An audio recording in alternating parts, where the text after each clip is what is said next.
All right, guys. Gonna wait for some people to roll up, and we're gonna start talking training. Good to see a lot of people starting to roll through, and see if I could share the story, but no. Would love to get some questions going. Got a great Sunday here in Jersey. Done raining. What's up, everybody? Jeremy, what's up? Jeremy, if you got 10 minutes to do a live, do a request to join in. Caesar, what's up, buddy? Gavin, hey, bro. Lisa, today, yep. Daughter's in the state tennis tournament. Bryce, what's up, buddy? And see if we can invite somebody here. There we go. And yeah, here we go. I think I'll be shopping for a rifle today. Just putting that out there. All right, guys, let's talk training. We are, in most schools at the high school level, you are round about playoff time. This is kind of a make or break time, in my opinion, with strength and conditioning, sports performance. Some coaches are going to get, quote unquote, too busy, and they're going to pull their kids from training, and they're going to say, we just got to do more skill work. But you'll be pretty amazed at how one quality training session per week can help the athletes feel better, give them confidence in the preparation. It keeps their strength and power levels up. And so that's something I want coaches to really consider. And on the flip side to that, if you're in the private sector, people are going to leave, right? They're going to leave. I'm so busy. They start kind of freaking out like the world is ending. And hold on one second here, guys. Crack the windows here. There we go. People are going to kind of have these emotional breakdowns where they're like, oh my God, my son's so busy, my daughter's so busy, I don't know if we could do this. That is the exact time and reason that you have to continue training. And I'm really harping this year on how many injuries I've seen. I was looking at a different Instagram account for my high school, and I follow some other high schools, and I saw there was a football player who broke his ankle and was getting more than one surgery to repair the ankle. I don't want to say strength training guarantees that you're not going to get injured, but it most certainly reduces chances of injuries. So when I'm, assessing who's injured, who's performing at a high level, I'm simply looking at their overall plan and their overall follow through in performance. So lifestyle, I look at how they eat. So when I see a kid walking around, what's he eating? Is he eating a Pop-Tart? Is he eating a muffin? Or is he eating a peanut butter and jelly sandwich, a turkey sandwich, having a protein shake? All right. What about off-season consistency? Look at those things. And it adds up. It adds up in a positive. It adds up in a negative. Basically, if I look at the overall yearly plan, I think the kids should get a week off after the season. I don't think 2 weeks off is good. I think a week off is plenty. And then they go into a transition, a rebuild period, so to speak. I would do basically like a bodybuilding phase for a month. But if it's a two-sport athlete who's going from fall to winter, winter to spring, you don't have much of that transition. And I think at the high school level, that's okay. You're young. You should be fit. You should be capable. And I think we got a lot of stuff running through people's minds that holds them back. So when parents are like, I think it's too much, I remind them. I say, do you remember, growing up in the 80s? Ask your husband. He probably rode his bike for 10 hours a day. and his legs weren't overtrained. It wasn't too much, so on and so forth. And so we have to stop treating athletes like fragile snowflakes. It's backfiring, no doubt about it. And if you guys got questions, I could take questions. Could do some Q&A for about 10 minutes. I answered all the questions that came through for the Strong Life podcast. So that was uploaded yesterday evening. We had questions on business for strength coaches. Smitty, the alligator story. We'll have to ask Uncle Kurt about that, Kurt Hester. I didn't tell the kids this year about the alligator story. If you're wondering what the alligator story is about, a couple of years ago, I'm not sure if it may have been during the COVID time, I did a podcast with Kurt Hester. And Kurt Hester was brought in during the founding time of the company D1 Sports, which at that time was just athletes. And ironically, I just looked at somebody's account, and it used to be all strength training. He used to bring his athletes to our fundraiser, Lift Strong. I remember all the tire flips, and I looked at his account, and I thought it was interesting, like everything was adults. And I'm thinking to myself, where do all the athletes train? And, I have this famous saying some of my athletes from the past are following. It's this: I'm on my own program. They don't want to be coached, so they want to go to a regular gym, so to speak. And early days of D1 was anything but regular. Kurt Hester was brought in for, I believe he was friends with Herschel Walker. So he was brought in to train the trainers, to teach them speed training, weightlifting. Kurt Hester was mentored by Gail Hatch. And so he was brought in to build athletes. Now we see D1 trains all adults. And it's interesting that a lot of places that used to be all athletes is maybe 20% athletes. And from a business standpoint, that's probably the smarter way to do it. But I'm sticking to my guns, and we're all athletes. Gavin Dow was asking about, sets, reps, intensity for deloading a team nearing a peak. I wouldn't really deload until the last week, and I would call it more of a, I'm not even sure, like we're just going to coast into it. The work has to have been done, and sometimes you have kids that didn't work hard, and then the last 3 weeks or the last 2 weeks of the season, they're trying to squeeze in the missing of several months or years. Okay? We should be able to do a little Q&A back and forth. Let's try that again. Accept. There we go. Let's wait for Jeremy to hop in. Jeremy. Hey, what's going on, man? Hey, bro. So my daughter's warming up out here. She got the state tournament today. So I figured I'll do a little live Q&A. How's everything going, my man? Hey, everything's, say it again, I lost you there connection-wise. How's everything going with everything you got going on? Training athletes, training lifters? Yep, just in the garage gym, man. We just got done with our first session today. I got one more group coming in. We have a meet coming up for our power lifters in, it's November 11th. So I got about 8 people competing there. My wrestlers are kicking butt. They're getting ready, obviously to start the season. So pound on those guys, getting the last bit of strength before they really start grinding on all their stuff.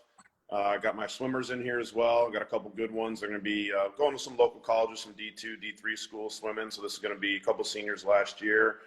Just had my track and field kids are coming back from school. As you know, Zach, sometimes you think college strength coaches and strength programs are the best. And when the kids get there, they see that, sometimes at that level, it's not what they thought it was going to be. So I've got a couple of them who've been home for the weekend training, which is, awesome to hear. You're not bashing the colleges or anything, but the kids have seen what, they actually get out in the real world and they see like, man, this was great what I had over here. I miss it. I'm free this weekend. I'm on fall break. Can I come home and train? So that's just an awesome feeling, man. Yeah. I love when we get the kids coming back, and yeah, every environment is different. Coach Hayes was asking if I do any mentoring for high school strength coaches. Yes, have the certifications, which is a good start. Jeremy, do you do any consulting with other coaches? Yeah, that's kind of an at-ease basis as they come through. I just got done trying University. Great friend up there. He's the track and field and cross country coach. Him and I were just on a thing. I looked over his entire program, what he was doing. Again, Zach, it's funny. I had him. He was a high school coach with me, and we ended up finishing second in the state for our distance program. That's And awesome. yeah, a big part of that was the strength training. So him and I talked about what he's doing at Trine University in Indiana. Looked over it. I made some changes, some stuff I wanted him to start doing with his group. So we had a good conversation with that. Steve Barrick, University of Indianapolis, him and I are always in contact about stuff too. And then, the other coaches, it's an as-needed basis. I just got done with a guy in Ohio, right outside of Columbus. He actually got me from your podcast, Zach, so I appreciate that. Yeah. Steve Barrick was just on Tommy Moffitt's podcast. Oh, So yeah. Anybody out there listening. But I want to go back to you were talking about prepping up the wrestlers and also the college sector. Even for me, like I'll coach at high school and then I'm going right to my gym. And I always say, like, it's so easy to train the kids in my private facility at the underground strength gym because I'll have massive groups at the high school. I've got not enough equipment to make it flow the way I want it to. And then the other thing you're dealing with, even at the college level, is not all those kids even like to lift or they don't like to train. So sometimes the atmosphere, the culture, you could literally feel a little bit of the negative vibe. And so, I explained this. I was training a team on Friday, and I had to say one of the athletes, like, if you don't want to be here, go outside and wait for your team. I don't need your negative energy here because it literally, like, you could feel it. And then everybody else starts feeling awkward. So I get to a place where, if you in the high school sector, it's like if they're not helping the team, then I look at it as you're hurting the team and you shouldn't even be part of the team. So peace out. I just like say, get out of here. So you're no longer, kind of piggybacking on our last podcast. You're not coaching. Are you doing strength and conditioning at this high school that you're at? No, I'm pretty much running my private stuff right now. They've asked me with stuff like that, but I told you, I chatted about that. I love the kids that are hungry, that are in here. What you just said about culture, Zach, my track athlete, she was saying the same thing. A lot of the girls at that level, they got there athletically and on their own. She had to put the strength training, the weight room stuff to get to that level. That's what made the difference. And she's like, man, these kids just aren't wanting to lift. I had a girl at a Big Ten University, a swimmer. And she said the same thing. She was living and dying in the weight room. That's how she improved and got to the state level and placed. And she goes, man, I'm at a Big Ten university. And she goes, man, these people aren't lifting like as hard. This is kind of killing me in the culture here. It's I call them like energy vampires. They just suck the energy out of you and the whole culture. And it could be frustrating when you're highly motivated. And then here's the thing, is like when you got all the right people together. I mean, it reminds me of that phrase in Pumping Iron. Bill Grant said, the energy in here was incredible. He's like, our energy could light up the city of Los Angeles. I feel that when you got the right group together. So for people listening, if you are working at the college level or the high school and the public school, private school, you're now in charge of a lot more. You have to learn better leadership skills, better communication skills, better culture building skills. Whereas in the private sector, you still need to, but you have so much more control over it that you're able to spend more time bettering your coaching skills. Whereas I find myself reading books on culture, reading books on communication. And sometimes, honestly, what really needs to be said to a kid is like, if you don't want to be here, get the hell out of here.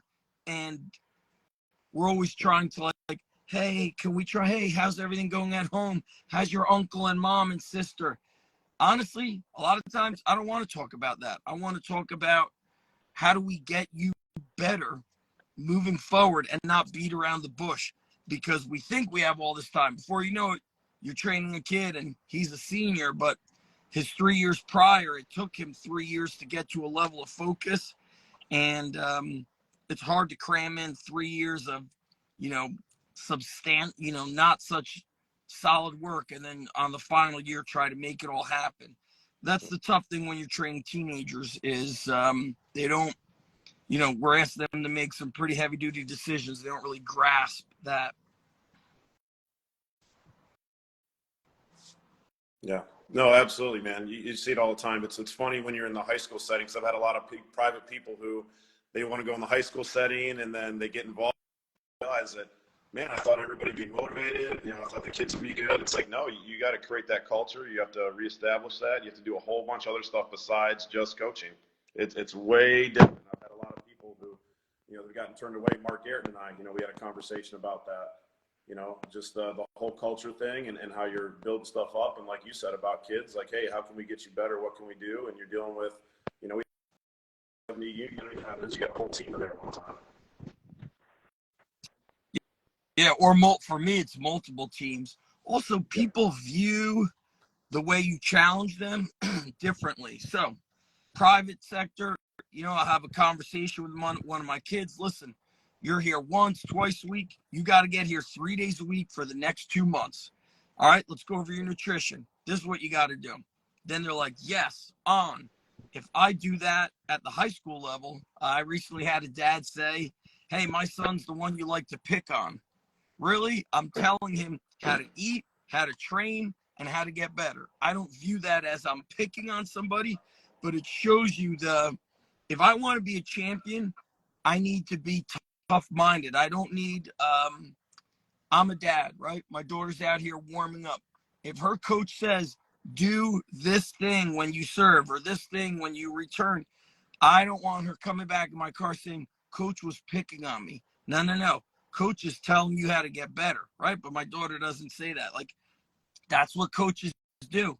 So I think what I'm starting to pick up on is if parents have not been in competitive sports themselves, I'm not saying they were a great athlete. I'm saying they were on competitive teams. They don't understand what we're trying to do for these kids, like giving them guidance and tips and coaching them so they view it differently. If you come from a competitive background, you understand. Mark Bell says this. He's like, if you want to be great, it's going to take the greatest effort of your life. It's not going to take skipping and making excuses. So we got like 5 minutes left here, Jeremy. Let me ask you this question because we are around playoff time in fall sports. Are you training any football players? That would be an interesting question. Are they, because Indiana's known for a lot of strength coaches in the school. Do you train any of the kids now? Oh, yeah. We got several kids. I got several from the top area, Center Grove High School, one of the top high schools in the nation and in the state of Indiana. So I got several athletes from there and a few from the other schools surrounding as well. They're all on pretty good teams too. What do you do when they come in? Are you asking them what they did at the high school? Yeah. I know their strength coach pretty good. So, yeah, I ask them, hey, what'd you guys hit this week? What'd you modify? How was practice? If they're running a whole bunch of sprints or something like that. And then, so that's why when people ask me, like, man, like, sometimes I hate to say you're making a program up on the fly, but you got to talk to the kids, see what they've done, see if they switch their stuff around, see how practice was. And then, I modify stuff as needed in here. Somebody asked earlier, one of the strength coaches from North Carolina, he was asking about sets and reps and kind of intensity around this time of year. So how often is football showing up and what does that look like? Are they training once, twice a week? What's the effort of intensity look like as well? Yeah, so they're all in the weights class at their high school. Come to me about twice a week. We usually do like a Monday, Wednesday, or kind of Tuesday, Wednesday with their schedule. And right now we're getting towards the end of the year. We got playoff time coming up, all the big games. So I'm actually reducing their reps a lot. A lot of these guys are picking up their intensity. We're concentrating on the main lifts. I'm still beating them up a little bit with assistance because I want to keep their volume and their muscle mass up with everything. But honestly, this time people start dialing stuff down. My wrestlers, my football players are stronger by the end of the season. I tell the coaches I want to give them a better product at the end of the season, not this lightweight stuff that people start doing. And Zach, the worst thing, or it's good for us, when sectionals rolls around for our wrestlers, coaches and other schools start reducing stuff. And I'm like, are you trying to peak for sectionals or are you trying to peak for state? And all my all my athletes say at playoff time and at state time, hey, we felt better. Hey, we felt a little bit stronger. Hey, our opponents felt a little bit weaker. So I ram up the intensity and we push it as much as we can. Right. I actually just said that right before you came on, was that you start going too easy too early, you will lose that strength, that power, that confidence. And training heavy with sub-max effort, sets of 3 to 5, I think that it makes you feel better, more powerful. Like, what do you get out of training lightweight? I mean, unless it's the week before going to states, I'm really not a fan of it. Jesse Ackman calls it charge the battery. He's like, we got to move some weight to charge the battery. This is a good question here by Miss Faith Lee. Any tips for private coaches finding common ground with the high school football coach? I've done this. If I'm training a football player, I will email the coach and I'll say, Coach Smith, I'm training, Tommy and Johnny. Please let me know anything you want me to work on with them that makes your job easier. Boom. And if you ever want to stop in, the doors are always open. That being said, I'm trying to think how many football coaches have stopped in the past. I've been at this location 11 years. 2 football coaches have stopped in. 2 in 11 years. Yeah. What would be your advices for building relationships, if it even works? Yeah, most of the strength coaches in the area at the high schools, I know pretty good, so we're in pretty good communication about stuff. Football coaches or wrestling coaches, they see me supporting the kids. So the coaches see that I'm there, stopping in, seeing the kids, supporting them. So I think it goes back to what we know, just working with them, whether you're emailing them, like you said, hey, the door's always open for you guys. Letting them know what's going on. Banged up a little bit, so I just kind of let them know. But same thing as your end. But most of the guys I know, I'll shoot them a text message. I'll show up at events, talk with them there afterwards, show my support, and we usually have a pretty good relationship. I'll say this too, like, even when you work in a school, sometimes the coaches don't want to work with you.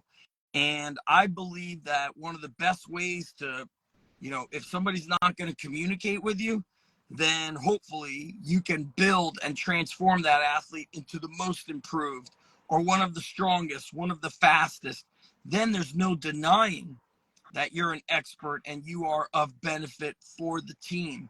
And then the unfortunate realities is I have been around coaches who it seems like they don't care if they win or not. They're more interested in, we're doing it my way, and they don't care. Like, I reached out to a local wrestling coach years ago.